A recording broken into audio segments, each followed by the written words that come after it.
Merhaba arkadaşlar, yepyeni haberlerle karşınızdayız. Afra Saraçoğlu Mert Ramazan Demir ile ayrılık iddialarına net yanıt verdi.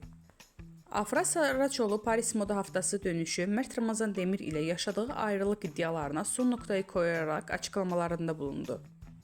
Ünlü oyuncu Afra Saraçoğlu Paris Moda Haftası'nı döndükten sonra İstanbul Havalimanı'nda gazetecilerin açıklamalarında bulundu. Son dönemde adı Mert Ramazan Demir ile yaşadığı ilişki hakkında çıkan ayrılık dedikoduları ile gündeme gelen Saraçoğlu bu iddialara açıklık getirdi.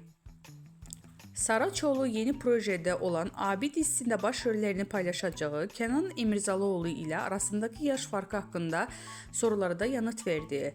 Genç oyuncu yaş farkının ilişkiye engel olmayacağını vurguladı. Demek sevildi ki bu kadar konuşuldu. Yaş farkının bir problem olacağını düşünmüyorum dedi. Gazetecilerin özel hayatı ile ilgili sorularına da açıklık veren Afra Saraçoğlu, Mert Ramazan Demir ile olan ilişkisini sonra erdiğini şu sözlerle doğruladı. Artık bitti gitti. Bu açıklamasıyla ayrılık iddialarına son noktayı koyan